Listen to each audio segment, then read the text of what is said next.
السلام علیکم ورحمۃ اللہ۔ یہ ایوارڈز والی لمبی لسٹ جو پڑھی گئی ہے، یہ سن کے آپ کو تسلی ہو گئی ہوگی کہ میں کیوں ایوارڈ نہیں دے رہا اس سال، کیونکہ اس کے بعد 15-20 منٹ اور لگ جانے تھے۔ اب ماشاء اللہ لڑکیاں بھی لڑکے بھی، ان کی اچیومنٹس اتنی ہو رہی ہیں کہ اس کا کوئی اور طریقہ اختیار کرنا پڑے گا کہ کب اناؤنس کرنا ہے۔ بہرحال ان کے نام پڑے گئے، اللہ تعالیٰ ان سب کو یہ ایوارڈ مبارک کرے۔ اشہد ان لا الہ الا اللہ وحدہ لا شریک لہ واشہد ان محمدا عبدہ ورسولہ۔ اما بعد فاعوذ باللہ من الشیطان الرجیم۔ بسم اللہ الرحمن الرحیم۔ الحمد للہ رب العالمین الرحمن الرحیم مالک یوم الدین۔ ایاک نعبد وإیاک نستعین۔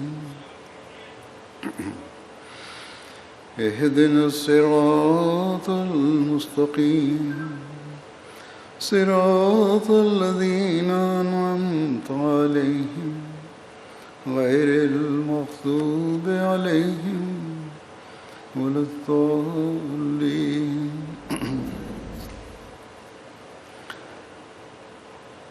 آج میں آپ کے سامنے بعض عورتوں کی بعض مثالیں پیش کروں گا،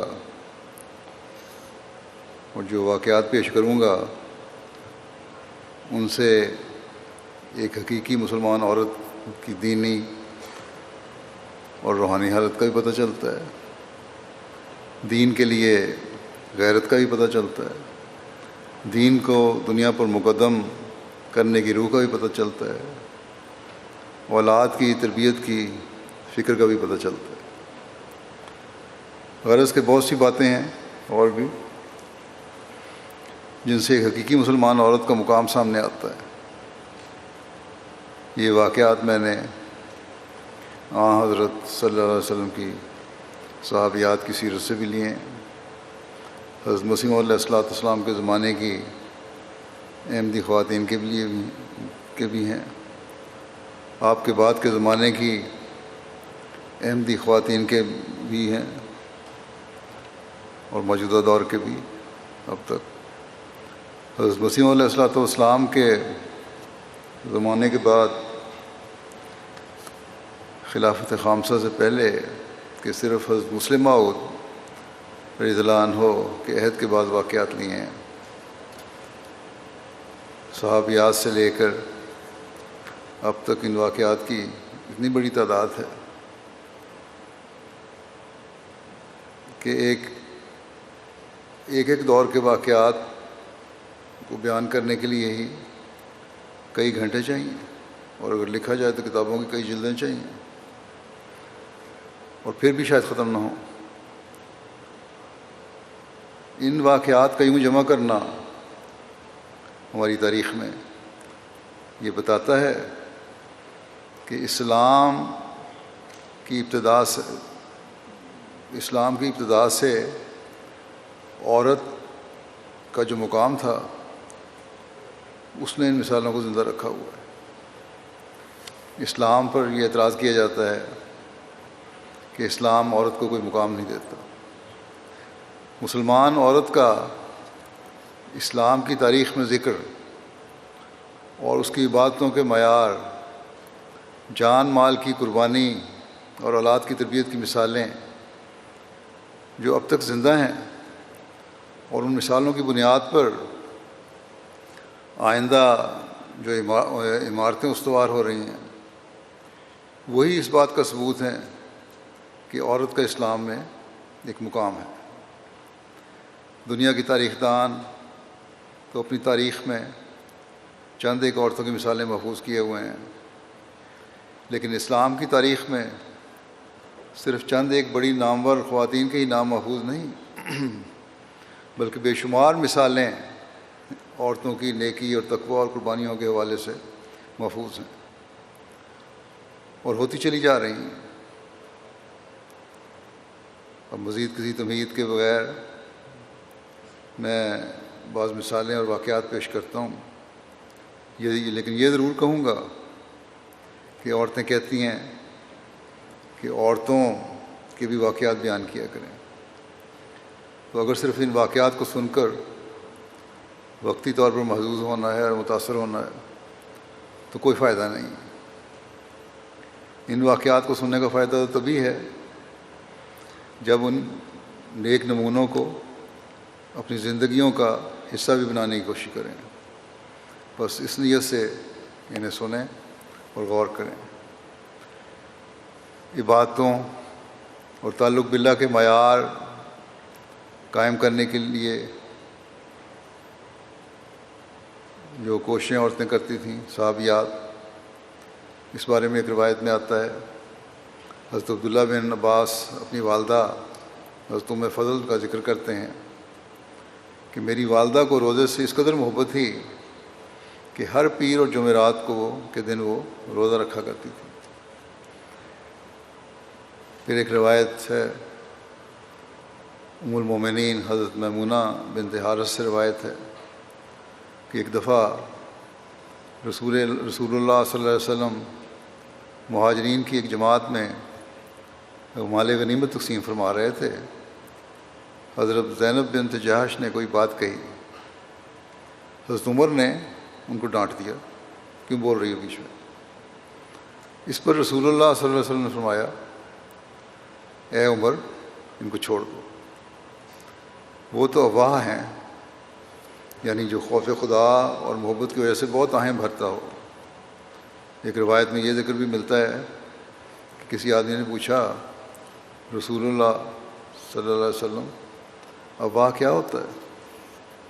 آپ نے فرمایا الخاشع، اللہ سے ڈرنے والا، الدعا، بہت دعائیں کرنے والا، المتضر، متضرع، تضرع اختیار کرنے والا۔ تو یہ مقام تھا ان عورتوں کا روحانی لحاظ سے۔ جان و مال کی اور اولاد کی قربانی کی مثالیں حضرت مسلم موعود حضرت عمار کے والدین کا ذکر کرتے ہوئے تاریخی رنگ میں اس کو فرماتے ہیں کہ آپ کے والد یاسر اور آپ کی والدہ سمیہ کو بھی کفار بہت دکھ دیتے تھے۔ چنانچہ ایک دفعہ جب ان دونوں کو دکھ دیا جا رہا تھا تو رسول کریم صلی اللہ علیہ وسلم ان کے پاس سے گزرے۔ آپ نے ان دونوں کی تکلیفوں کو دیکھا اور آپ کا دل درد سے بھر آیا۔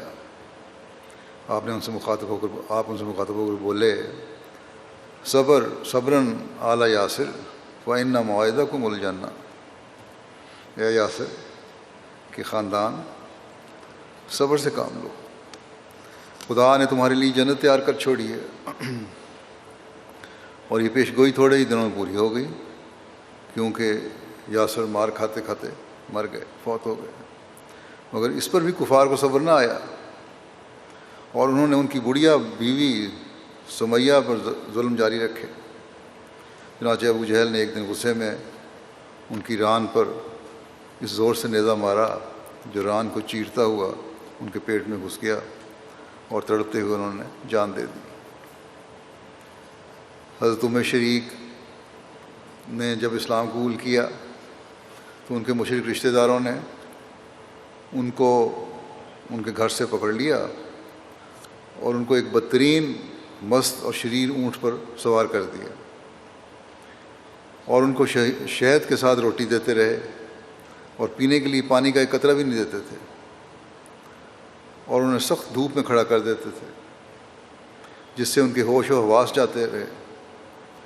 انہوں نے 3 دن تک یہی سلوک روا رکھا اور پھر کہنے لگے کہ جس دین پر تو قائم ہے اس کو چھوڑ دے تو ہم تمہیں معاف کر دیں گے۔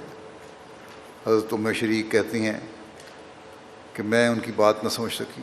ہاں ہوش و آواز گم ہو گئے تھے اس لیے بات نہیں سمجھ سکی، لیکن کہتی ہیں ہاں چند کلمے سن لیے، پھر مجھے انگلی سے آسمان کی طرف اشارہ کر کے بتایا گیا کہ توحید کو چھوڑ دو. فرماتی ہیں میں نے کہا اللہ کی قسم میں توحید پر قائم ہوں. یہ تھی توحید کی حفاظت ان لوگوں کی.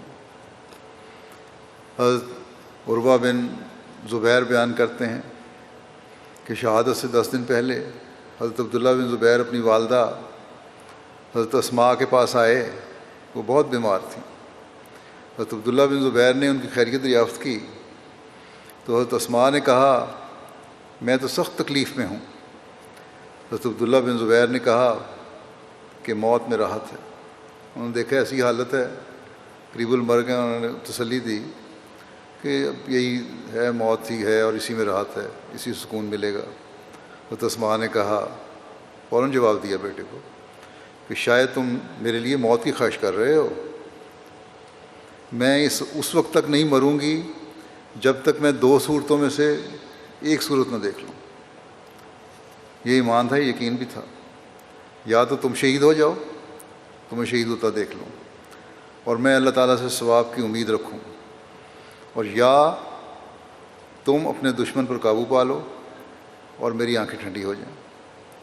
حضرت عروہ فرماتے ہیں یہ سن کر حضرت عبداللہ بن زبیر نے میری طرف دیکھا اور مسکرا دیے. اور جس دن انہیں شہید کیا گیا وہ مسجد حرام میں اپنی والدہ سے ملاقات کے لیے آئے تو آپ کی والدہ نے انہیں نصیحت کرتے ہوئے کہا بیٹا قتل ہونے کے ڈر سے کوئی ایسا راستہ قبول نہ کرنا جس میں ذلت ہو، کیونکہ عزت کے ساتھ تلوار کا وار قبول کرنا ذلت کے کوڑوں سے بہتر ہے. یہ ضرورت تھی ان عورتوں میں، یہ قربانی کا مادہ تھا اپنی اولاد کے لیے بھی. قرون اولیٰ کی مسلمان خواتین کا ذکر کرتے ہوئے حضرت مسلم ماؤد ایک واقعہ بیان فرماتے ہیں کہ جب رسول کریم صلی اللہ علیہ وسلم احد کے میدان سے واپس تشریف لائے تو مدینہ کی عورتیں اور بچے شہر سے باہر استقبال کے لیے نکل آئے. رسول کریم صلی اللہ علیہ وسلم کی اونٹنی کی باغ ایک پرانے اور بہادر انصاری صحابی سعد بن معاذ نے پکڑی ہوئی تھی اور وہ فخر سے آگے آگے چل رہے تھے. شہر کے پاس انہیں اپنی گڑیا ماں جس کی نظر کمزور ہو چکی تھی آتی ہوئی ملی. احد میں اس کا ایک بیٹا بھی مارا گیا تھا. اس بڑھیا کی آنکھوں میں موتیا بند اتر رہا تھا اور اس کی نظر کمزور ہو چکی تھی. وہ عورتوں کے آگے کھڑی ہو گئی اور ادھر ادھر دیکھنے لگی اور معلوم کرنے لگی کہ رسول کریم صلی اللہ علیہ وسلم کہاں ہیں. سعد بن معاذ نے سمجھا کہ میری ماں کو اپنے بیٹے کے شہید ہونے کی خبر ملے گی تو اسے صدمہ ہوگا، اس لیے انہوں نے چاہا کہ رسول کریم صلی اللہ علیہ وسلم اسے حوصلہ دلائیں اور تسلی دیں. اس لیے جو ہی ان کی نظر اپنی والدہ پر پڑی انہوں نے کہا یا رسول اللہ میری ماں، یا رسول اللہ میری ماں. آپ صلی اللہ علیہ وسلم نے فرمایا افسوس کرتے ہوئے اس بڑھیا سے جس کی نظر کمزور ہو چکی تھی کہ بی بی بڑا افسوس ہے کہ تیرا ایک لڑکا اس جنگ میں شہید ہو گیا ہے. بڑھیا کی نظر کمزور تھی اس لیے وہ آپ کے چہرے کو نہ دیکھ سکی، وہ ادھر ادھر دیکھتی رہی. آخرکار اس کی نظر آپ صلی اللہ علیہ وسلم کے چہرے پر ٹک گئی. وہ آپ کے قریب آئی اور کہنے لگی یا رسول اللہ جب میں نے آپ کو سلامت دیکھ لیا ہے تو آپ سمجھیں کہ میں نے مصیبت کو بھون کر کھا لیا. اب دیکھو وہ عورت جس کے بڑھاپے میں عصائے پیری ٹوٹ گیا، وہ ایک جو اس کا سہارا تھا جوان بیٹا وہ ختم ہو گیا. کس بہادری سے کہتی ہے کہ میرے بیٹے کے غم نے مجھے کیا کھانا ہے، جب رسول کریم صلی اللہ علیہ وسلم زندہ ہیں تو میں اس غم کو بھون کر کھا جاؤں گی. میرے بیٹے کی موت مجھے مارنے کا موجب نہیں ہوگی، بلکہ یہ خیال کہ رسول کریم صلی اللہ علیہ وسلم زندہ ہیں اور آپ کی حفاظت کے سلسلے میں میرے بیٹے نے اپنی جان دے دی ہے میری قوت کو بڑھانے کا موجب ہوگا. تو دیکھو عورتوں کی یہ عظیم الشان قربانی تھی جس سے اسلام دنیا میں پھیلا۔ حضرت زنیرہ رومی اسلام میں سب کو لے جانے والی خواتین میں سے تھیں۔ انہوں نے اسلام کے آغاز میں اسلام قبول کر لیا تھا۔ مشرکین آپ کو اذیتیں دیتے تھے۔ یہ کہا جاتا ہے کہ آپ بنو مخزوم کی لونڈی تھیں اور ابو جہل آپ کی کو اذیت دیا کرتا تھا، اور یہ کہا جاتا ہے کہ آپ بنو عبدالدار کی لونڈی تھیں یا اس کی 12 لونڈی تھیں۔ جب انہوں نے اسلام قبول کیا تو ان کی بینائی چلی گئی۔ اس پر مشرکین نے کہا کہ لات اور عزیٰ نے ان دونوں کے انکار کرنے کی وجہ سے زنیرہ کو اندھا کر دیا، جو ان کے بڑے بت تھے 2، انہوں نے اس لیے اس کو اندھا کر دیا، اس کی نظر خراب ہو گئی ہے کہ یہ مسلمان ہو گئی۔ اس پر حضرت زنیرہ نے کہا کہ لات اور عزیٰ تو یہ بھی نہیں جانتے کہ ان دونوں کی عبادت کون کرتا ہے۔ بڑا مضبوط ایمان تھا۔ یہ تو آسمان سے ہے، یعنی خدا کی منشا ہے۔ بیمار ہوئی میں، تکلیف ہوئی، میری نظر چلی گئی، ہوتی ہے لوگوں کی، اور میرا رب میری بینائی لوٹانے پر قادر ہے۔ لیکن یہ بھی یاد رکھو کہ تم کہتے ہو میری بینائی اس وجہ سے چلی گئی، تو پھر میرا رب بھی قادر ہے کہ میری بینائی لوٹا دے۔ میں اس واحد خدا کو نہیں چھوڑوں گی۔ اگلے دن انہوں نے اس حالت میں صبح کی، تو اللہ تعالیٰ کے سلوک دیکھیں کہ اگلے دن صبح جب وہ اٹھی ہیں تو اللہ تعالیٰ نے آپ کی بینائی لٹا دی تھی، نظر بالکل ٹھیک ہو گئی تھی۔ اس پر قریش نے کہا یہ تو محمد صلی اللہ علیہ وسلم کہ جادو کی وجہ سے ہے، کہ جادو کر دیا محمد نے، اس لیے بینائی آ گئی ہے، اور کوئی وجہ نہیں۔ جب حضرت ابوبکر نے ان کی تکالیف دیکھی جو آپ کو پہنچائی جاتی تھیں، تو انہوں نے ان کو خریدا اور آزاد کر دیا۔ دین کی خاطر سختیاں کس طرح برداشت کرتے تھے یہ لوگ۔ ایک روایت ہے، حضرت ابوبکر ایک دفعہ بنو معمل کی ایک لونڈی کے پاس سے گزرے۔ بنو معمل جو ہے بنو عدی، یہ قبیلہ ہے بنو عدی بن کعب کا۔ بہرحال وہ لونڈی مسلمان تھی۔ عمر بن خطاب ان کو اجازہ دے رہے تھے تاکہ وہ اسلام کو چھوڑ دے۔ حضرت عمر رضی اللہ عنہ ان دنوں بھی مشرک تھے، اسلام نہیں لائے تھے، اور سختیاں کیا کرتے تھے مسلمانوں پر، اور انہیں مارا کرتے تھے اس خاتون کو، اس عورت کو، یہاں تک کہ جب تھک جاتے تو کہتے کہ میں تمہیں بتاتا ہوں کہ میں نے تمہیں صرف تھکاوٹ کی وجہ سے چھوڑا ہے۔ اتنی سخت جان تھیں، اتنی سختیاں برداشت کرتی تھیں کہ حضرت عمر جیسے انسان مار مار کے تھک جاتے تھے، لیکن انہوں نے اپنے دین کو نہیں چھوڑا۔ آخر وہ خود تھک کے چھوڑ دیتے تھے۔ اس پر وہ کہتی، حضرت عمر کو جواب دیتی کہ اللہ تمہارے ساتھ بھی اسی طرح کرے گا۔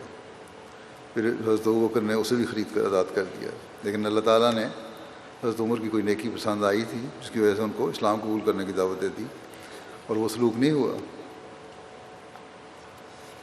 مسلمان عورتوں کے اولاد کی قربانی کے معیار کیا تھے؟ بس مسلم عورت نے واقعہ اس طرح بیان کیا ہے اپنے الفاظ میں کہ حضرت عمر کے زمانے میں جب عراق میں قادسیہ کے مقام پر جنگ جاری تھی تو کسریٰ میدان جنگ میں ہاتھی لایا۔ اونٹ ہاتھی سے ڈرتا ہے، اس لیے وہ انہیں دیکھ کر بھاگتے تھے، اور اس طرح مسلمانوں کو بہت نقصان ہوا اور بہت سے مسلمان مارے گئے۔ آخر ایک دن مسلمانوں نے فیصلہ کیا کہ خواہ کچھ ہو آج ہم میدان سے ہٹیں گے نہیں جب تک دشمن کو شکست نہ دے لیں۔ ایک عورت حضرت خنسا اپنے 4 بیٹوں کو لے کر میدان جنگ میں آئیں اور ان کو مخاطب کر کے کہنے لگیں کہ پیارے بیٹو، تمہارے باپ نے اپنی زندگی میں ساری جائیداد تباہ کر دی تھی، اور جب تمہارا باپ مرا تو اس نے کوئی جائیداد نہیں چھوڑی تھی، بڑی غربت کی حالت تھی۔ میں اس وقت جوان تھی، تمہارے باپ کی کوئی جائیداد بھی نہیں تھی۔ پھر اپنی زندگی میں اس نے میرے ساتھ کوئی حسن سلوک بھی نہیں کیا تھا کہ میں کہوں کہ بڑی اس کی عزت کی خاطر اس کی حفاظت کروں، اس کے بچوں کی حفاظت کروں۔ کوئی حسن سلوک نہیں کیا تھا اس نے میرے سے، اور اگر عرب کے رسم و رواج کے مطابق میں بدکار ہو جاتی تو کوئی اعتراض کی بات بھی نہیں تھی۔ اس و رواج تھا، اس طرح کھلی عورتیں تھیں، بے حیائیاں عام تھیں۔ آپ بھی معاشرے میں بھی ہیں، یہاں عام ہو رہی ہیں، مگر کہتی ہیں کہ مگر میں نے اپنی تمام عمر نیکی سے گزاری۔ اب کہنے لگی اپنے بیٹوں کو کہ کل فیصلہ کن جنگ ہونے والی ہے، میرے تم پر بہت سے حقوق ہیں، کل کفر اور اسلام میں مقابلہ ہوگا، اگر تم فتح حاصل کیے بغیر واپس آئے تو میں خدا تعالیٰ کے حضور کہوں گی کہ میں ان کو اپنا کوئی بھی حق نہیں بخشتی۔ اس طرح سے اس نے اپنے چاروں بیٹوں کو جنگ میں تیار کر کے بھیج دیا، اور پھر گھبرا کر، آخر بیٹے تھے، ان کا پیار بھی غالب آ گیا، تو گھبرا کر خود جنگل میں چلی گئیں، اور وہاں تنہائی میں سجدے میں گر کر اور رو رو کر اللہ سے دعا مانگنے لگی، اور دعا یہ کی کہ اے میرے خدا، میں نے اپنے چاروں بیٹوں کو دین کی خاطر مرنے کے لیے بھیج دیا ہے، لیکن تجھ میں یہ طاقت ہے کہ ان کو زندہ واپس لے آئے۔ چنانچہ اللہ تعالیٰ نے ایسا فضل کیا کہ مسلمانوں کو فتح بھی ہو گئی اور ان کے چاروں بیٹے بھی زندہ واپس آ گئے۔ یہ جرأت اور بہادری ایمان بالآخرہ ہی کا نتیجہ تھی۔ یہ لوگ سمجھتے تھے کہ دنیا کی نجات اسلام سے وابستہ ہے، اور ہم خواہ مارے بھی جائیں تب بھی پرواہ نہیں، کیونکہ دنیا بچ جائے گی اور اسلام کو غلبہ حاصل ہو جائے گا۔ مالی قربانی کی مثالیں ہیں۔ حضرت ابن عباس رضی اللہ عنہ روایت کرتے ہیں کہ نبی صلی اللہ علیہ وسلم عید کے دن گھر سے نکلے اور 2 رکعت نماز ادا کی۔ ان سے پہلے اور بعد میں آپ نے کوئی نوافل ادا نہیں کیے۔ پھر آپ عورتوں کی طرف گئے، آپ کے ساتھ حضرت بلال بھی تھے۔ پھر آپ نے عورتوں کو نصائح فرمائیں اور انہیں صدقہ کرنے کا حکم دیا۔ چنانچہ عورتیں اپنی بالیاں اور کنگن اتار کر دینے لگیں، جو زیور انہوں نے پہنا ہوا تھا اتار کر دے دیا، آپ صلی اللہ علیہ وسلم کے اندر پیش کر دیا۔ حضرت عائشہ کی زندگی کے واقعات ملتے ہیں، ان کی سخاوت اور ان کی ذاتی سادگی کے بارے میں۔ حضرت عروہ بیان کرتے ہیں کہ میں نے حضرت عائشہ کو 70,000 درہم تقسیم کرتے دیکھا ہے۔ اس قدر مال و دولت ہونے کے باوجود آپ اپنی قمیض کے گریبان پر پیوند لگاتی تھیں، اپنی کوئی پرواہ نہیں کرتی تھیں۔ اس ایک واقعہ حضرت عائشہ کا مسلم نے بیان کیا کہ حضرت عائشہ رضی اللہ عنہا وہ خود نہیں کماتی تھیں، مگر رسول کریم صلی اللہ علیہ وسلم کی محبت اور آپ کے تعلق کی وجہ سے صحابہ آپ کی خدمت میں اکثر ہدایہ بھجواتے رہتے تھے، تحفے بھجواتے رہتے تھے، لیکن وہ بھی اپنا اکثر روپیہ غرباء اور مساکین میں تقسیم فرما دیا کرتی تھی۔ تاریخ سے ثابت ہے کہ بعض دفعہ ایک دن میں 1000 روپیہ آپ کے پاس آیا، مگر آپ نے وہ سب کا سب شام تک تقسیم کر دیا، اور ایک پائی بھی اپنے پاس نہ رکھی۔ اس پر ایک سہیلی نے کہا کہ آپ روزے سے تھیں، افطاری کے لیے 4 آنے تو رکھ لیتی، کچھ تو پاس ہوتا، کوئی افطاری ٹھیک طرح کر لیتی۔ آپ نے فرمایا تو انہیں پہلے کیوں نہ یاد دلایا، یہ صرف اس کو ٹالنے کے لیے بات کی۔ ان کی عادت کو دیکھ کر ایک دفعہ ان کے بھانجے نے، کہ بڑی اس طرح بری پروری کرتی ہیں، کوئی پیسہ اپنے پاس نہیں رکھتی، ان کے بھانجے نے، جس نے ان کے مال کا وارث ہونا تھا، کہیں کہہ دیا کہ حضرت عائشہ تو اپنا سارا مال لٹا دیتی ہیں۔ یہ خبر جب حضرت عائشہ کو پہنچی تو آپ نے اپنے گھر میں اس کا آنا جانا بند کر دیا، اور قسم کھائی کہ اگر میں نے اسے اپنے گھر میں آنے کی اجازت دی تو میں اس کا کفارہ ادا کروں گی۔ کچھ عرصے کے بعد صحابہ نے درخواست کی کہ آپ اس کا قصور معاف کر دیں۔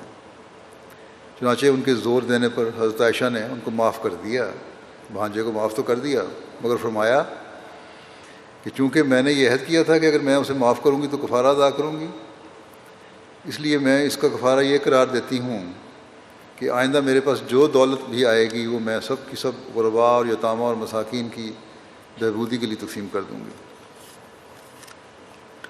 ام عمارہ کی بہادری اور بچوں کی تربیت اور ایمان پر قائم رہنے کے لیے واقعات ملتے ہیں۔ ایک واقعہ ہے اس کو پڑھیں اور دیکھیں اور سوچیں تو پتہ لگتا ہے کہ کس شان کی عورت تھیں وہ۔ حضرت مسلم موعود نے اس واقعے کو بیان کیا ہے کہ آدھی رات کے بعد پھر وادی عقبہ میں محمد صلی اللہ علیہ وسلم اور مدینہ کے مسلمان جمع ہوئے۔ یہ شروع میں جب مکے میں تھے علیہ وسلم، اب آپ کے ساتھ آپ کے چچا عباس بھی تھے۔ مدینہ کے لوگ آئے، ان کو ملنے کے لیے گئے۔ اس دفعہ مدینہ کے مسلمانوں کی تعداد 73 تھی، ان میں 62 خزرج قبیلے کے تھے اور 11 اوس کے تھے، اور اس قافلے میں 2 عورتیں بھی شامل تھیں، جن میں سے ایک بنی نجار قبیلے کی عمارہ بھی تھی۔ کیونکہ مصعب کے ذریعے سے ان لوگوں تک اسلام کی تفصیلات پہنچ چکی تھیں، یہ لوگ ایمان اور یقین سے پر تھے۔ بعد کے واقعات ظاہر نے کر دیا کہ یہ لوگ آئندہ اسلام کا ستون ثابت ہونے والے تھے۔ عمارہ جو اس دن شامل ہوئیں، انہوں نے اپنی اولاد میں اسلام کی محبت اتنی داخل کر دی کہ ان کا بیٹا خبیب جب رسول اللہ صلی اللہ علیہ وسلم کی وفات کے بعد مسلمہ کذاب کے لشکر کے ہاتھ میں قید ہو گیا، تو مسلمہ نے اسے بلا کر پوچھا کہ کیا تو گواہی دیتا ہے کہ محمد صلی اللہ علیہ وسلم اللہ کے رسول ہیں؟ خبیب نے کہا ہاں۔ پھر مسلمہ نے کہا کیا کوئی گواہی دیتا ہے کہ میں اللہ کا رسول ہوں؟ خبیب نے کہا نہیں۔ اس پر مسلمہ نے حکم دیا کہ ان کا ایک عضو کاٹ لیا جائے، جسم کا ایک ٹکڑا کاٹ دو۔ تب مسلمہ نے پھر ان سے پوچھا کیا تو گواہی دیتا ہے کہ محمد اللہ کے رسول ہیں؟ خبیب نے کہا ہاں۔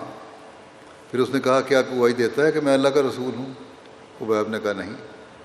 اب ایک بازو کٹ گیا یا کوئی عضو کٹ گیا، اس کے بعد پھر وہی بات کی۔ پھر اس نے آپ کو ایک دوسرا عضو کاٹنے کا حکم دے دیا، دوسرا بازو کاٹ دیا، ٹانگ کا حصہ کاٹ دیا۔ ہر عضو کاٹنے کے بعد وہ سوال کرتا جاتا تھا کہ کیا تو گواہی دیتا ہے کہ میں اللہ کا رسول ہوں؟ اور خبیب کہتے تھے کہ ہاں، کہتے تھے کہ نہیں۔ اسی طرح اس کے سارے اعضاء کاٹے گئے، اور آخر میں اسی طرح ٹکڑے ٹکڑے ہو کر اپنے ایمان کا اعلان کرتے ہوئے خدا سے جا ملا۔ یہ سب تربیت تھی عمارہ کی، جس کی وجہ سے ان کا یہ مضبوط ایمان تھا۔ خود عمارہ رسول اللہ صلی اللہ علیہ وسلم کے ساتھ بہت سی جنگوں میں شامل ہوئی ہیں۔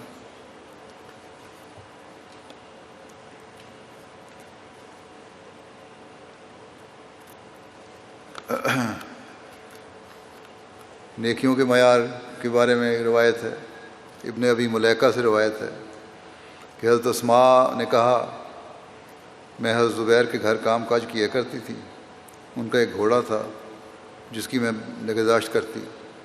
گھوڑے کی دیکھ بھال سے زیادہ مشکل مجھے کوئی اور کام نہ لگتا تھا۔ میں اس کے لیے گھاس لاتی اور اس کی دیکھ بھال کرتی اور اس کا خیال رکھتی۔ یہ پھر راوی کہتے ہیں پھر انہیں ایک خادمہ ملی، نبی صلی اللہ علیہ وسلم کے پاس قیدی آئے تو آپ نے انہیں خادمہ عطا کی۔ حضرت اسماء کہتی ہیں اس نے مجھے گھوڑے کی دیکھ بھال سے مستغنی کر دیا اور مجھ سے یہ بوجھ اتار دیا۔ پھر میرے پاس ایک شخص آیا اور اس نے کہا اے عبداللہ، میں غریب آدمی ہوں، میں چاہتا ہوں کہ تمہارے گھر کے سائے میں کاروبار کروں۔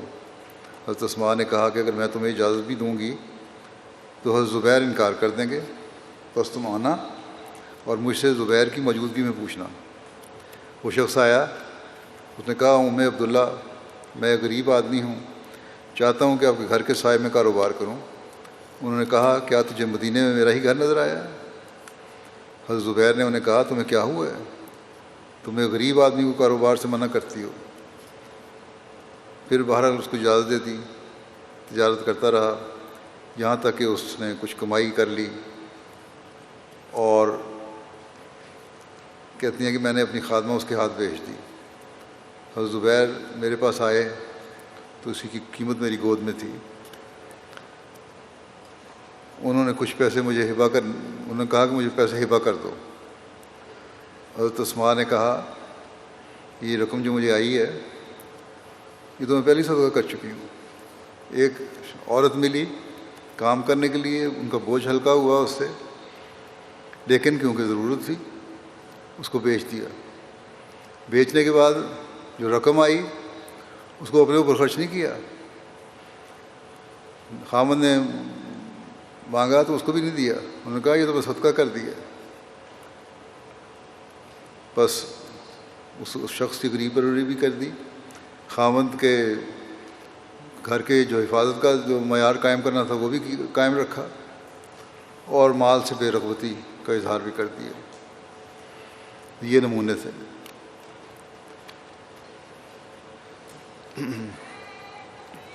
دینی علم بڑھانے کی طرف توجہ اور دین سیکھنے کی طرف توجہ کیا کس طرح تھی ان لوگوں کی؟ حضرت ابو سعید خدری سے مروی ہے کہ عورتوں نے نبی صلی اللہ علیہ وسلم سے عرض کیا کہ آپ سے ملنے میں مرد ہم پر غالب آ گئے ہیں، تو آپ ہمارے لیے اپنے ساتھ کوئی دن مقرر فرما دیں۔ چنانچہ آپ نے ان کے لیے ایک دن مقرر کیا جس میں آپ نے ان سے ملاقات کیا کرتے تھے، ان کو دین سکھایا کرتے تھے۔ یہ بھی شوق تھا ان کو۔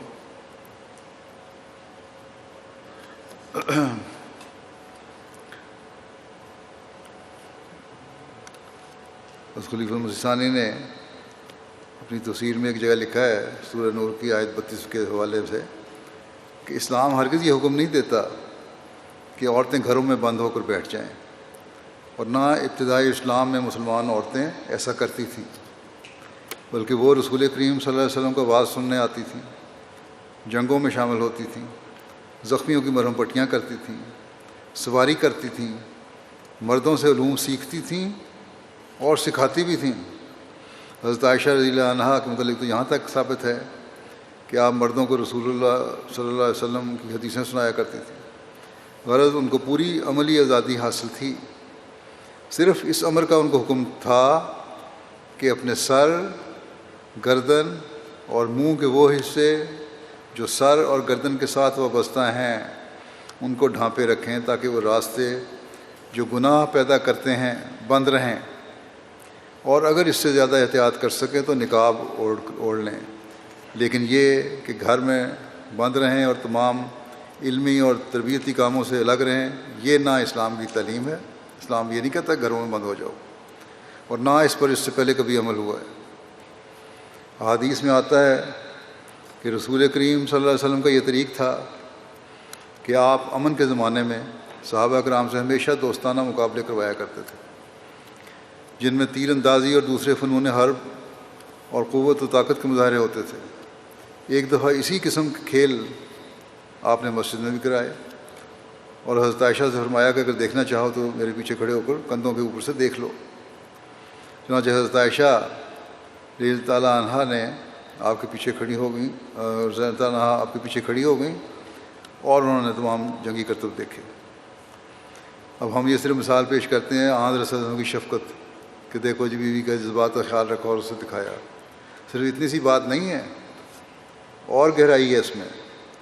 اس سے ثابت ہوتا ہے کہ اسلام عورت کو فنون حرب سے واقف رکھنا بھی ضروری قرار دیتا ہے۔ یہ دکھایا اس لیے کہ یہ بھی گیا تھا کہ ان کو پتہ لگے کہ تلوار کس طرح چلائی جاتی ہے اور جنگی صورت میں کیا کرتب دکھائے جاتے ہیں، تاکہ وقت پر وہ اپنی اور اپنے ملک کی حفاظت کر سکے۔ یہ ایک ٹریننگ تھی، صرف محبت کا جذبات کا خیال نہیں تھا۔ اگر اس کا دل تلوار کی چمک سے کانپ جاتا ہے یا بندوق اور توپ کی آواز سن کر خشک ہو جاتا ہے عورت کا دل، تو وہ اپنے بچوں کو خوشی سے میدان جنگ میں جانے کی اجازت نہیں دے سکتی کبھی، وہ تو ڈرتی رہے گی، اور نہ دلیری سے خود ملک کے دفاع میں حصہ لے سکتی ہے۔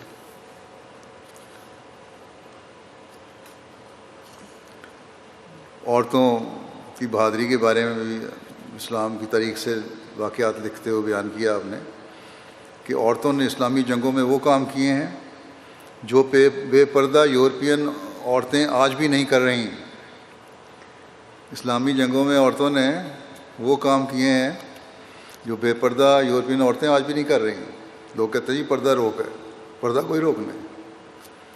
حضرت ابو بکر کے زمانے میں حضرت زرار جو ایک بہادر صحابی تھے، غفلت کی وجہ سے رومیوں کی قید میں آ گئے اور رومی انہیں پکڑ کر کئی میل تک ساتھ لے گئے۔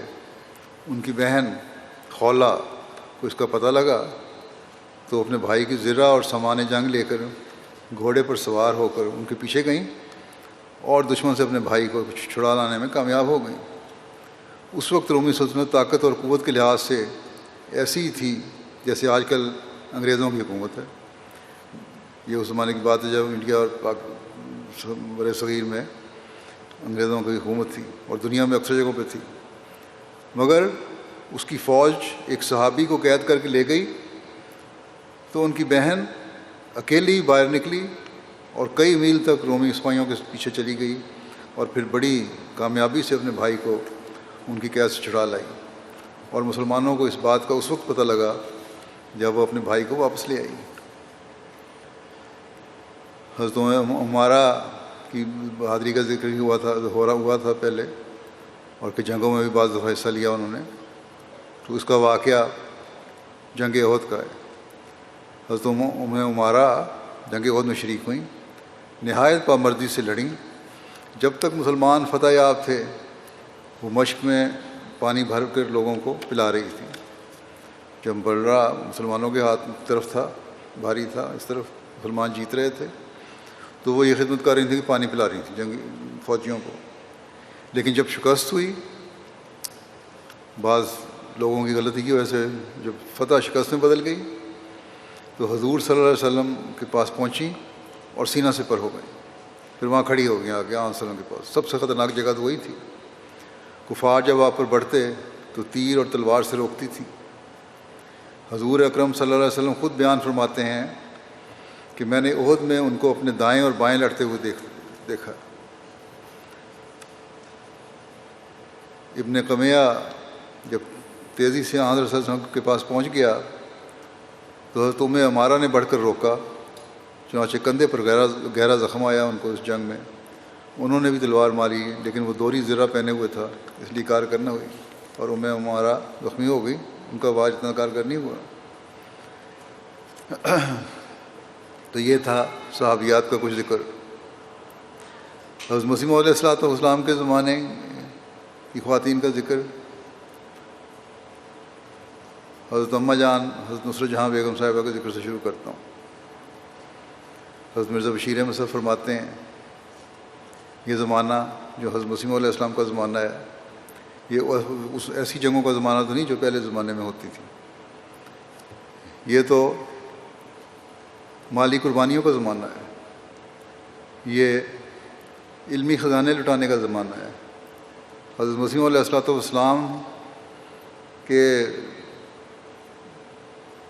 فرمودات سے، آپ کی کتب سے، آپ کے لٹریچر سے یہ فائدہ اٹھا کر دشمن کا علمی لحاظ سے منہ بند کرنے کا زمانہ ہے، اور یہی دشمن بھی ہتھیار استعمال کر رہا ہے، اور اسی کو ہم نے استعمال کرنا ہے۔ مالی قربانیوں کا زمانہ ہے، کیونکہ اس کے لیے مالی قربانی کی ضرورت ہوتی ہے۔ بہرحال، اور پھر سب سے بڑھ کر یہ کہ دعاؤں کی طرف توجہ دینے کا زمانہ ہے۔ دعاؤں سے ہی مسیح علیہ السلام نے فرمایا کہ ہماری جیت دعاؤں سے ہی ہوگی۔ حضرت مرزا بشیر احمد صاحب ایک روایت بیان کرتے ہیں اور فرماتے ہیں کہ حضرت اماں جان کی نیکی اور دینداری کا مقدم ترین پہلو نماز اور نوافل میں شغف تھا۔ 5 نمازوں کا تو کیا کہنا، حضرت اماں جان نماز تہجد اور نماز ضحیٰ کی بھی بے حد پابند تھیں، اور انہوں نے اس ذوق و شوق سے ادا کیا کرتی تھیں کہ دیکھنے والوں میں بھی ایک خاص کیفیت پیدا ہو جاتی تھی۔ بلکہ ان نوافل کے علاوہ بھی جب موقع ملتا نماز میں دل کا سکون حاصل کرتی تھیں۔ پھر دعا میں بھی حضرت اماں جان کو بے حد شغف تھا۔ اپنی اولاد اور ساری جماعت کے لیے، جسے وہ اولاد کی طرح سمجھتی تھیں، بڑے درد و سوز کے ساتھ دعا کیا کرتی تھیں، اور احمدیت کی ترقی کے لیے ان کے دل میں غیر معمولی تڑپ تھی۔ اپنی ذاتی دعاؤں میں جو کلمہ ان کی زبان پر سب سے زیادہ آتا وہ یہ مسنون دعا تھی کہ یا حیو یا قیوم برحمت کا استغیث، یعنی اے میرے زندہ خدا اور اے میرے زندگی بخشنے والے آقا، میں تیری رحمت کا سہارا ڈھونڈتی ہوں۔ حضرت اماں جان کی رمضان المبارک کے مہینے کی کیفیت کے بارے میں لکھتے ہیں، حضرت نواب مبارکہ بیگم صاحبہ نے لکھا ہے کہ رمضان المبارک میں آپ بہت زیادہ خیرات دیتی تھی، 3-4 آدمیوں کا کھانا اکثر اپنے ہاتھ سے پکا کر دیتی تھی، ویسے نقدی اور جنس کی صورت میں بھی بے حد خیرات کرتی تھی۔ رمضان المبارک کے علاوہ محرم میں بھی صدقہ اور خیرات بہت فرماتی ہیں، اور گھر میں بھی نوکروں وغیرہ کو اچھا کھلاتی ہیں۔ فرماتی سال شروع ہے، اور حضرت مسیح موعود علیہ السلام فرماتے تھے کہ جو شروع سال میں خیرات کرے گا اور اپنے پر فراخی کرے گا اس کو سال بھر فراخی رہے گی۔ تو یہ اصول بھی آپ نے بتایا کہ سال کے شروع میں صدقہ خیرات کرو، تو یہ بھی آزما لو کہ اللہ تعالیٰ پھر سارا سال فراخی سے گزارتا ہے۔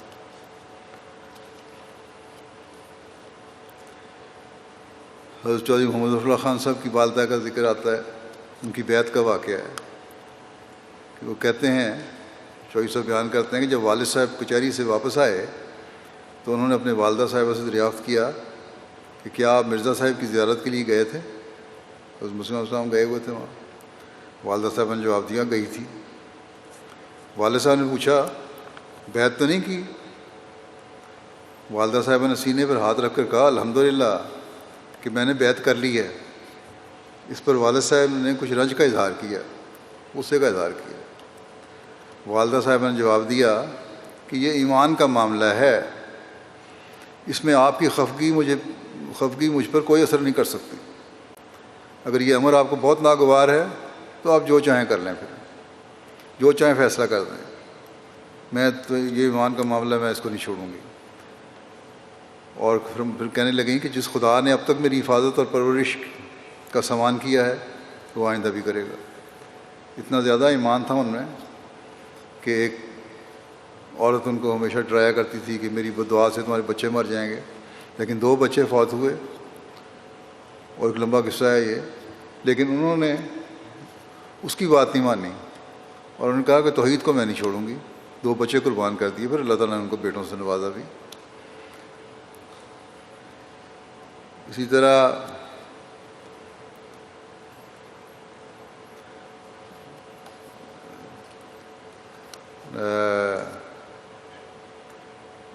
امت اللہ بشیر صاحبہ اپنی والدہ فخر النساء صاحبہ کا ذکر کرتی بیان کرتی ہیں کہ مرحومہ فخر النساء حیدرآباد دکن کے ایک مشہور و ممتاز خاندان کی فرد تھیں۔ مرحومہ اکثر فرمایا کرتی تھیں کہ میں نے اپنے شوہر کا دل خوش کرنے یا ان کا ساتھ دینے کے لیے بیعت نہیں کی تھی، بلکہ پوری طرح احمدیت کی صداقت منکشف ہو جانے پر کی تھی۔ اور اپنی بیعت کا واقعہ اس طرح سناتی کہ جب ان کے شوہر نے واپس قادیان کے بعد انہیں تبلیغ کی تو یہ کہنے لگیں کہ میں زیادہ علم نہیں رکھتی، اس لیے میں چاہتی ہوں کہ اللہ تعالیٰ آسمانی تائج سے میری تفہیم فرمائے تاکہ میں مطمئن ہو جاؤں۔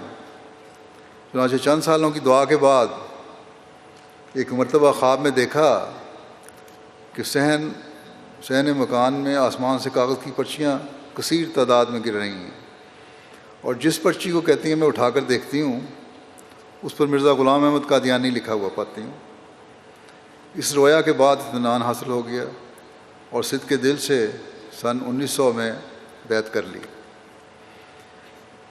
مرحومہ کا چونکہ کوئی بھائی نہیں تھا، اس لیے ان کے والد نے ان کو اپنے ہی گھر میں رکھا ہوا تھا۔ بیعت کرنے کے بعد والد نے شدید مخالفت شروع کر دی، مگر مرحومہ ثابت قدم رہیں اور امر حق کے کہنے اور سچ بولنے سے کبھی دریغ نہیں کیا۔ آخر جب والد فوت ہو گئے تو اپنی والدہ ماجدہ اور اپنی دونوں چھوٹی بہنوں اور ان کے بعض بچوں کو بھی اپنے نیک نمونے سے داخل احمدیت کر لی۔ بس نیک نمونہ بھی رشتہ داروں میں بہت کام کرتا ہے، یہ بھی ایک تبلیغ کا ذریعہ ہے جس کو ہر عورت کو اپنے سامنے رکھنا چاہیے جن کے غیر احمدی رشتہ دار ہیں۔ محترمہ امیر بی بی صاحبہ جو میاں خیر الدین صاحب کی اہلیہ تھیں، ان کے متعلق ان کے بیٹے مولانا قمر الدین صاحب لکھتے ہیں کہ گاؤں کی بہت سے احمدی اور غیر احمدی لڑکیوں نے محترمہ والدہ صاحبہ سے قرآن کریم ناظرہ اور بار ترجمہ پڑھا تھا۔ دینی مسائل اور عبادات میں شغف رکھتی تھیں۔ ہماری پھوپھی مائی کاکو کے ہمراہ جمعہ کی نماز پڑھنے قادیان جایا کرتی تھیں، اور گاؤں کی دوسری مستورات بھی۔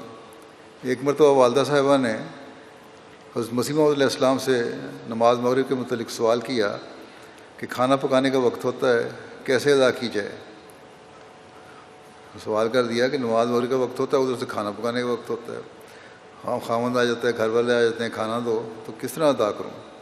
حضور علیہ السلام نے فرمایا کہ کھانا مغرب سے پہلے پکا لیا کرو اور نماز وقت پر پڑھیں۔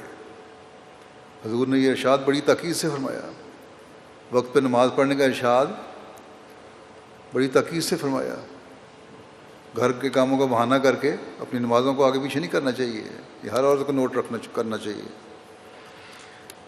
کہتے ہیں کہ محترمہ والدہ صاحبہ کو ہم نے پابند صوم و صلات اور باقاعدگی سے نماز تہجد پڑھنے والی پایا۔ آپ اخلاق فاضلہ سے متصف تھیں۔ آپ کی نیکی اور تقوی و طہارت کی وجہ سے بہت سی مستورات آپ سے دعا کراتی تھیں۔ حضرت سیدہ مریم النساء صاحبہ، جنہیں ام طاہر کے نام سے مسلم عہدین کا نام ام طاہر دیا تھا، ان کو جانتی ہے جماعت، خلیفہ المسیح رابع کی والدہ، کہ دل میں خدا اور حضور صلی اللہ علیہ وسلم کی محبت کوٹ کوٹ کر بھری ہوئی تھی۔ حضرت مرزا بشیر احمد صاحب فرماتے ہیں کہ ایک دفعہ میں نے انہیں یہ حدیث سنائی کہ ایک دفعہ حضرت صلی اللہ علیہ وسلم نے حضرت صلی اللہ علیہ وسلم سے آپ کے ایک صحابی نے قیامت کے متعلق سوال کیا، جس پر آپ صلی اللہ علیہ وسلم نے فرمایا کہ تم قیامت کے متعلق پوچھتے ہو، کیا اس کے لیے کوئی تیاری بھی کی ہے؟ اس نے جواب دیا، یا رسول اللہ، اگر تیاری سے نماز روزہ وغیرہ مراد ہے تو میں کچھ نہیں کہہ سکتا، جو ظاہری عبادت میں کرتا تو ہوں، اور میں کیا کہہ سکتا ہوں کہ میری قبول ہوگی کہ نہیں۔ ہاں میں یہ جانتا ہوں، ایک بات میں ضرور بتا دوں آپ کو، کہ میں اپنے دل میں خدا اور اس کے رسول کی سچی محبت رکھتا ہوں۔ حضرت صلی اللہ علیہ وسلم نے فرمایا، اگر یہ درست ہے کہ تم اللہ اور اس کے رسول سے سچی محبت رکھتے ہو تو میں تمہیں خوشخبری دیتا ہوں کہ انسان اپنی محبوب ہستیوں سے جدا نہیں کیا جائے گا، پھر تم ضرور ان سے ملو گے قیامت کے دن یا اگلے جہان میں۔ حضرت مرزا بشیر صاحب کہتے ہیں کہ میں نے دیکھا کہ جب میں نے ہمشیرہ مرحومہ کو یہ حدیث سنائی تو ان کا چہرہ خوشی سے تمتما اٹھا، اور وہ بے ساختہ کہنے لگیں کہ میں بھی اپنے دل کو ایسا ہی پاتی ہوں۔ میں نے کہا پھر آپ کو بھی رسول خدا صلی اللہ علیہ وسلم کی خوشخبری مبارک ہو کہ آپ بھی اپنے محبوب ہستیوں کے ساتھ جگہ پائیں گی۔ جان مال کی قربانی کے بارے میں واقعہ بیان کرتے ہیں حضرت مسلم موعود رضی اللہ عنہ، کہتے ہیں کہ ایک جگہ رنگروٹ بھرتی کرنے کے لیے ہمارے آدمی گئے، یعنی فوج میں بھرتی کرنے کے لیے، رضاکار فورس کے طور کو بھرتی کرنے کے لیے گئے یا مستقل فوج کی بھرتی کرنے کے لیے گئے۔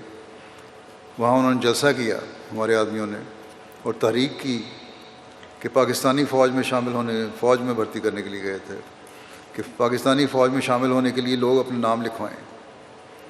جن قوموں میں لڑائی کی عادت نہیں ہوتی اس کے افراد ایسے مواقع پر عموماً اپنا نام لکھوانے سے ہچکچاتے ہیں۔ چنانچہ اس موقع پر بھی ایسا ہی ہوا، تحریک کی گئی، لوگ اپنے نام لکھوائیں، مگر چاروں طرف خاموشی طاری رہی اور کوئی شخص اپنا نام لکھوانے کے لیے خود نہ اٹھا۔ تب ایک بیوہ عورت جس کا ایک ہی بیٹا تھا اور جو پڑھی ہوئی بھی نہیں تھی، اس نے جب دیکھا کہ بار بار احمدی مبلغ نے کھڑے ہو کر تحریک کی ہے کہ لوگ اپنا نام لکھوائیں مگر ہچکچانے کی وجہ سے آگے نہیں بڑھتے، تو وہ عورتوں کی جگہ سے کھڑی ہوئی اور اس نے لڑکے کو آواز دے کر کہا، او فلانے، تو بولتا کیوں نہیں؟ تو نے سنا نہیں کہ خلیفہ وقت کی طرف سے تمہیں جنگ کے لیے بلایا جا رہا ہے؟ اس پر وہ فوراً اٹھا اور اس نے اپنا نام جنگ پر جانے کے لیے پیش کر دیا۔ تب اس کو دیکھ کر، اس کو جنگ تھی پاکستان کی، تو پاکستانی فوج کے لیے بھرتی ہو رہی تھی، تب اس کو دیکھ کر اور لوگوں کے دلوں میں بھی جوش پیدا ہوا اور انہوں نے بھی اپنے نام لکھوانے شروع کر دیے۔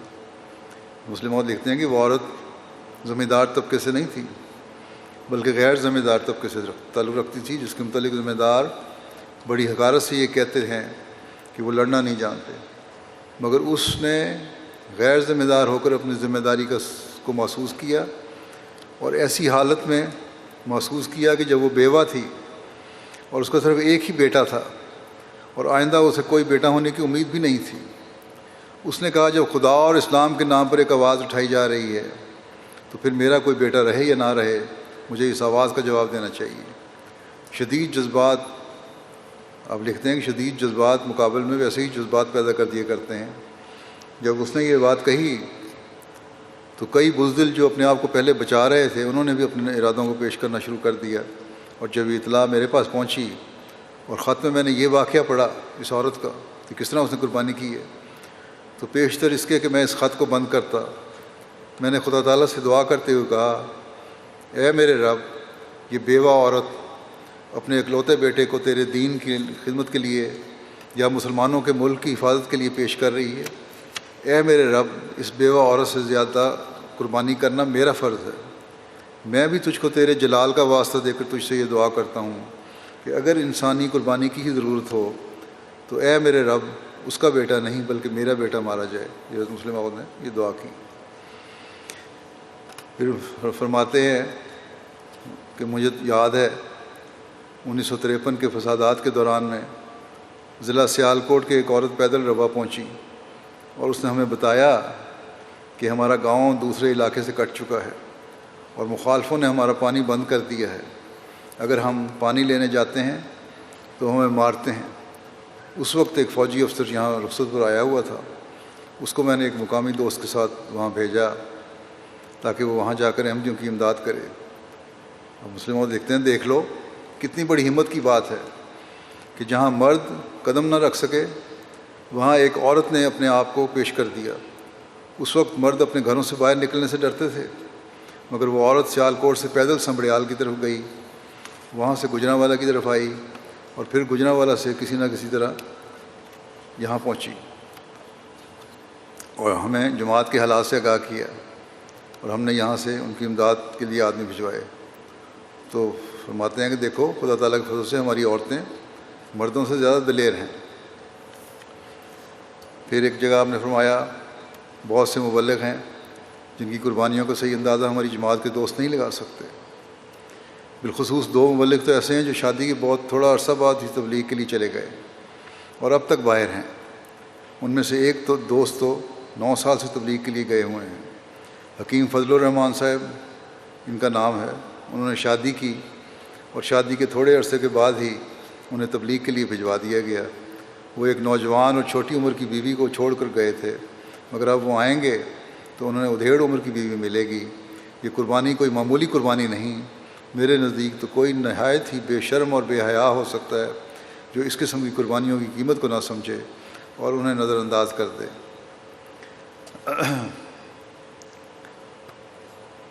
قرون اولیٰ کی عورتوں کی مثالیں دیتے ہوئے اپنے زمانے کی عورتوں کی مثالیں دے کر بھی حضرت مسلم موعود نے ہمیں بہت سی تاریخ سے آگاہ کیا۔ اسی طرح ایک واقعہ بیان کرتے ہیں کہ جب قادیان میں ہندوؤں اور سکھوں نے حملہ کیا تو شہر کے باہر کے ایک محلے میں ایک جگہ پر عورتوں کو اکٹھا کیا گیا اور ان کی سردار بھی ایک عورت ہی کو بنائی گئی جو بھیرے کی رہنے والی تھی۔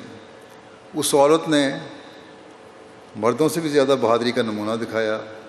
ان عورتوں کے متعلق یہ خبریں آتی تھیں کہ جب سکھ اور ہندوؤں کو جو تلواروں اور بندوقوں سے ان پر حملہ آور ہوتے تھے یہ بھگا دیتی تھی، اور سب سے آگے وہ عورت ہوتی تھی جو بھیرے کی رہنے والی تھی، جس کو نگران بنایا گیا تھا اور ان کی سردار بنائی گئی تھی۔ اب بھی عورت زندہ ہے لیکن اب بڑھیا اور ضعیف ہو چکی ہے۔ وہ عورتوں کو سکھاتی تھی کہ اس طرح لڑنا ہے، اور لڑائی میں ان کی کمان کرتی تھی۔ اب یہاں یہ دین کے لیے کوئی لڑائی نہیں ہو رہی، دوسری لڑائیاں ہو رہی تھیں جو آپس میں یہ اختلافات کی وجہ سے لڑائیاں تھیں، قوموں کی لڑائیاں تھیں۔ اس میں مذہب کا اتنا دخل نہیں تھا، لیکن بہرحال کچھ مذہب کو دخل بھی شامل کر لیا گیا ہندوؤں اور سکھوں کی طرف سے اس زمانے میں، مسلمانوں کی طرف سے بھی۔ لیکن جہاں تک احمدیت کا سوال ہے، احمدیت کا غلبہ لڑائیوں سے نہیں بلکہ عمل سے اور دعاؤں سے ہونا ہے، یہ بات بھی یاد رکھنی چاہیے۔ بہرحال آپ لکھتے ہیں کہ غرض کوئی کام بھی ایسا نہیں جو عورت نہیں کر سکتی، وہ تبلیغ بھی کر سکتی ہے، وہ پڑھا بھی سکتی ہے، وہ لڑائی میں بھی شامل ہو سکتی ہے، اور اگر مال اور جان کی قربانی کا سوال ہو تو وہ ان کی قربانی بھی کر سکتی ہے، اور بعض کام وہ مردوں سے بھی لے سکتی ہے۔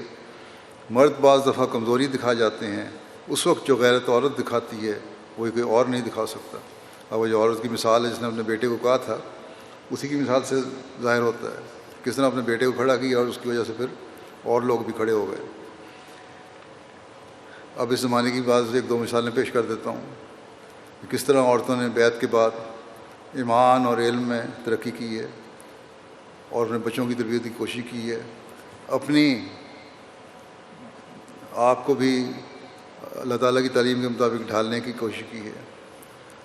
کرغزستان کے نیشنل پریزیڈنٹ لکھتے ہیں کہ عائزہ مکاشو صاحبہ ہیں، انہوں نے 2019 میں بیعت کی، مسلمان فیملی سے تعلق رکھتی ہیں، لیکن احمدیت میں شامل ہوتے ہی انہوں نے قرآن کریم ناظرہ سیکھنے کا ارادہ کیا۔ پہلے قرآن کریم پڑھنا نہیں آتا تھا، اور تقریباً 4-6 ماہ قرآن کریم ناظرہ سیکھ کر قرآن کریم کا پہلا دور مکمل کیا، پھر عربی زبان سیکھنا شروع کی تاکہ قرآن کریم کے معنی کو سمجھ سکیں۔ اس کے ساتھ ساتھ قرآن کریم کو خوش روحانی کے ساتھ پڑھنا بھی سیکھ رہی ہیں۔ اسی طرح وہ اپنے بچوں کو اس طرح تربیت کر رہی ہیں کہ ان کو قرآن کریم ناظرہ سکھا رہی ہیں۔ نیز جماعت کے بعد دوسری لجنات کو بھی قرآن کریم ناظرہ پڑھنا سکھا رہی ہیں۔ اس کے علاوہ وہ جماعت کی کرغز ویب سائٹ کے لیے مسلسل وقت دیتی ہیں اور ان کے ذمہ لگائے گئے کاموں کو نہایت اخلاص کے ساتھ سر انجام دیتی ہیں۔ دین کو دنیا پر مقدم کرنے کی نیت ہو تو اللہ تعالیٰ یہ مدد کرتا ہے، چاہے وہ ان مغربی ممالک میں ہو۔ ایک عزیزہ لکھتی ہیں، ڈاکٹر ہیں، کہ جب میں انگلینڈ میں آئی تو یہاں ڈاکٹر کے طور پر کام کرنے کے لیے امتحان دینے ہوتے تھے۔ اس زمانے وہ امتحان مشہور تھے کہ مشکل سے پاس ہوتے ہیں۔ کہتی ہیں بہرحال پہلا پرچہ تحریری تھا، اللہ کے فضل سے پاس ہو گیا۔ اب پریکٹیکل امتحان کی تیاری ہو رہی تھی، جس میں کہ مختلف اسٹیشنز پر جا کر مریض کو دیکھنا ہوتا ہے اور ایک ایگزامینر آپ کو دیکھ رہا ہوتا ہے، مارک کرتا ہے۔ پھر امتحان سے کچھ دن قبل ایک ساتھی کا فون آیا کہ تم امتحان کے روز کیا کپڑے پہن رہی ہو؟ کہتے ہیں سوال مجھے بڑا عجیب لگا کہ برقعے کے نیچے تو جو کپڑے ہی پہنے ہوں گے اس سے کیا فرق پڑتا ہے۔ میرے استفسار پر اس نے کہا کیا تم حجاب اور برقع میں جاؤ گی؟ اس پر میں نے کہا ہاں۔ اس نے کہا پھر تم کو بھی پاس نہیں ہوگی، کیونکہ ہمارے کورس میں بھی انہوں نے کہا تھا کہ سوٹ یا اسکرٹ پہن کر آنا۔ میں نے اس کی بات سن تو لی، لیکن اس کے بعد میں بہت روئی، کیونکہ یہ تو مجھے پتا تھا کہ میں نے اپنا پردہ نہیں اتارنا۔ صدمہ صرف اس بات کا ہوا کہ اب اپنی ڈاکٹری پریکٹس جو ہے وہ نہیں کر سکوں گی۔ بہرحال خاوند نے بتایا، اس نے تسلی دی کہ کچھ نہیں ہوگا اس طرح۔ بہرحال گھبرائی ہوئی تھی۔ امتحان کا دن آیا، اسی طرح برقع اور حجاب میں امتحان دیا جو پاکستانی طرز کا برقع تھا۔ امتحان کا نتیجہ آیا اور الحمدللہ پاس ہو گئی، اور جو میری ساتھی وہ پاس نہیں ہو سکی، جو بڑے اپنے آپ کو فیشنیبل سمجھ رہی تھی۔ تو کہتی ہیں میں آج تک اس بات پر یقین رکھتی ہوں کہ وہ امتحان میں نے ہرگز اپنی قابلیت یا محنت کی وجہ سے پاس نہیں کیا، بلکہ اللہ تعالیٰ نے مجھے دکھایا ہے کہ اگر تم دین کو دنیا پر مقدم رکھو گی تو میں تمہاری مدد کروں گا۔ اور پھر اس کے بعد ہر مقام پر پردے کی برکت سے خدا تعالیٰ نے میرے پیشے کی مدد کی اور مجھے خدا کے فضل سے ہمیشہ ہر مقام پر عزت ملی۔ یہاں جو خیال ہوتا ہے نا کہ پردے سے بعض حقوق نہیں ملتے، اگر انسان کو اللہ تعالیٰ پر یقین ہو، دعا کرے اور دین پر قائم رہے، اور کچھ عرصے کے لیے اگر نقصان بھی اٹھانا پڑے تو اٹھا لے، تو پھر اللہ تعالیٰ آخر پر کامیابی عطا فرماتا ہے۔ اسی طرح ناروے سے ایک خاتون لکھتی ہیں کہ ایک مرتبہ میں نے جلسہ سالانہ یو کے میں شامل ہونا تھا، ٹکٹیں بک کروائیں، کام والے نے مجھے چھٹی نہیں دی، ناراض بھی ہو رہے تھے۔ میں نے ارادہ کر لیا تھا کہ دین کو دنیا پر مقدم رکھوں گی، جلسے پہ ضرور جانا ہے، چاہے مجھے جاب چھوڑنی پڑے۔ کہتی ہیں جاب والوں کو کہہ دیا کہ آپ چھٹی نہیں دیتے تو نہ دیں، پھر میں جاب چھوڑ دیتی ہوں۔ لیکن بہرحال 2-3 دن کے بعد ہی اللہ کا فضل ہوا اور وہ افسر جس نے مجھے سختی سے بات کی تھی اس نے نہ صرف مجھے چھٹی دی بلکہ استفسار کیا کہ کہاں جانا ہے، اس کے کام چھوڑنے کے لیے جس کے لیے تیار ہو گئی ہو۔ میں نے اس کو بتایا کہ میرا تعلق جماعت احمدیہ سے ہے اور میں نے جلسہ سالانہ میں شرکت کے لیے انگلینڈ جانا ہے، UK جانا ہے۔ اس چیز سے وہ اتنی متاثر ہوئی کہ جب میں جلسے سے واپس آئی تو مسجد بیت النصر دیکھنے کی خواہش ظاہر کی۔ اسلام تو اس نے قبول کیا ہوا تھا پہلے بھی، لیکن مسجد میں کچھ دفعہ جانے کے بعد اس نے جماعت میں شامل ہونے کی خواہش ظاہر کی۔ پہلے اس کو کہا بھی کہ دعا کرو، دل مطمئن ہو جائے پھر بیعت کرنا، لیکن اس نے کہا جو سکون اور امن اور محبت یہاں ہے وہ کہیں اور نہیں ہے۔ چنانچہ کچھ عرصے کے بعد اس نے اور اس کی بیٹی نے بیعت کی اور جماعت میں شامل ہوئی۔ تو یہ نمونہ اور دین کو دنیا میں مقدم کرنے کا نمونہ جو ہے دوسرے کی نہ صرف دل نرم کرنے کا باعث بنا بلکہ ہدایت کا ہی باعث بن گیا۔ امیر صاحب تنزانیہ لکھتے ہیں کہ کلیمنجارو پہاڑوں کے دامن میں ایک جماعت میشم ہے، اس کے مقام پر واقع ہے۔ وہاں ایک لجنہ ہے جس کی عمر 73 برس ہے، انتہائی ضعیف ہو چکی ہے، مگر جب بھی ان سے ملاقات ہوتی ہے تو خاص طور پر یہ ضرور پوچھتی ہیں کہ خلیفہ وقت کی طبیعت کا کیا حال ہے اور پھر بڑی دعائیں دیتی ہیں۔ کہتے ہیں کہ وہ چونکہ مستقل بیمار رہتی ہیں اس لیے علاقے کے لوگ آ کر انہیں کہتے ہیں کہ فلاں مولوی یا فلاں پادری سے علاج کروا لو یا دعا اور غم درود کروا لو، لیکن یہ خاتون ہمیشہ اپنے علاقے والوں کو توحید کا اور جو توحید ہمیں حضرت مسیح موعود علیہ السلام نے سکھائی ہے اس کی پرچار کرتے ہیں، جو اسلام کی حقیقی توحید ہے، جو حضرت صلی اللہ علیہ وسلم نے حقیقت میں سکھائی ہے، اور ہمیشہ دین کو دنیا پر مقدم رکھتی ہیں، اور ساتھ ساتھ ہر مہینے میں کچھ نہ کچھ ضرور اللہ تعالیٰ کی راہ میں خرچ کرتی ہیں۔ کرغزستان کے نیشنل پریزیڈنٹ لکھتے ہیں کہ خاتون ہیں یولیا صاحبہ، ایک عیسائی فیملی سے ان کا تعلق تھا۔ 2013 میں بیعت کرنے کی توفیق ملی۔ بیعت سے پہلے وہ حجاب نہیں اڑا کرتی تھی، لیکن جب انہوں نے اسلام احمدیت میں شمولیت کا ارادہ کیا تو حجاب لینا شروع کر دیا۔ بیعت کے بعد اسی سال جلسہ سالانہ قادیان میں بھی شرکت کی، جہاں بہشتی مقبرہ کی بھی زیارت کی۔ جب انہیں نظام وصیت کے بارے میں بتایا گیا تو اسی وقت نظام وصیت میں شامل ہونے کا تہیہ کیا۔ چنانچہ جلسہ سے واپس آ کر حضرت مسیح علیہ السلام کی کتاب الوصیت کا مطالعہ کیا اور وصیت فارم فل کر کے نظام وصیت میں شامل ہوئیں۔ اس کے علاوہ بھی مالی تحریکات میں حصہ لیتی ہیں۔ آئیوری کوسٹ سے وہاں کے لوکل معلم لکھتے ہیں کہ ایک جماعت ہے، ہماری جماعت کی ایک ممبر ہیں تابا صوبہ صاحبہ، بورکینا فاسو کی امبیسی میں کام کرتی ہیں اور ہر چھٹی والے دن اپنے بیگ لے کر مختلف دیہاتوں میں نکل جاتی ہیں اور احمدیت کی تبلیغ کرتی ہیں۔ ایک دفعہ وہ گبویو میں آئیں اور احمدیت کی تبلیغ کی۔ ان کی تبلیغ کرنے کا ایسا طریقہ ہے جیسے کوئی عالم تبلیغ کر رہا ہو۔ موصوفہ بڑے شوق سے تبلیغ کرتی ہیں اور اپنا فارغ وقت احمدیت کی تبلیغ میں گزارتی ہیں، اور دوسرے ملک سے گئی ہوئی ہیں، بیگ میں لٹریچر رکھ لیتی ہیں اور تبلیغ کرتی رہتی ہیں۔ بعض عورتیں پوچھتی ہیں کہ ہم تبلیغ کس طرح کریں، تو تبلیغ کے راستے تو خود تلاش کرنے ہوتے ہیں اگر شوق ہو تو۔ بس ان باتوں کو ہمیشہ دیکھیں۔ یہ چند ایک واقعات میں نے پیش کیے، بے شمار واقعات ہیں ایسے خواتین کی جرأت اور بہادری کے، اس زمانے میں بھی، دین کو دنیا پر مقدم کرنے کے بھی، تربیت اولاد کے بھی۔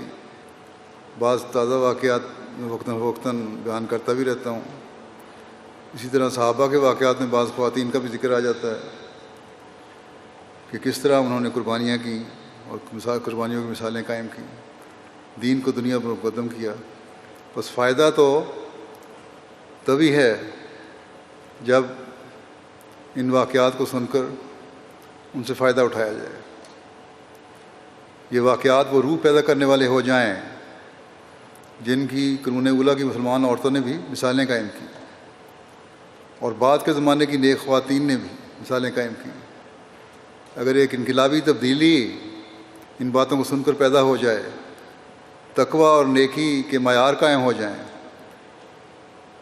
اپنے آپ کو اور اپنی نسلوں کو اللہ تعالیٰ کی رضا حاصل کرنے والا بنانے کی تڑپ پیدا ہو جائے، صرف دنیا داری کی باتیں نہ ہوں، صرف اپنے حقوق کی باتوں پر زیادہ زور نہ ہو، بلکہ اللہ تعالیٰ کی رضا کی طرف توجہ ہو، اور ہر احمدی عورت یہ عہد کرے کہ اس نے ایک انقلاب پیدا کرنا ہے، ایک روحانی انقلاب پیدا کرنا ہے اپنے اندر بھی اور دنیا میں بھی، تو یہ دنیا بھی جنت نظیر بن جائے گی۔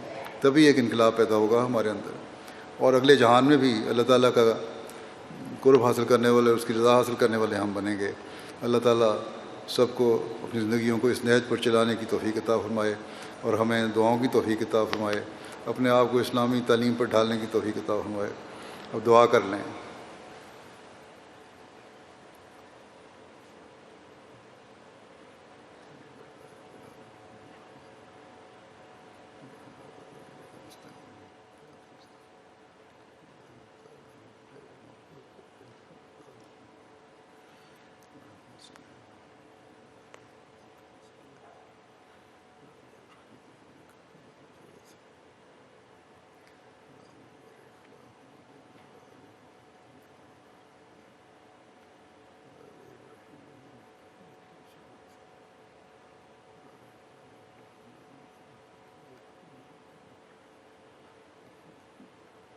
آمین۔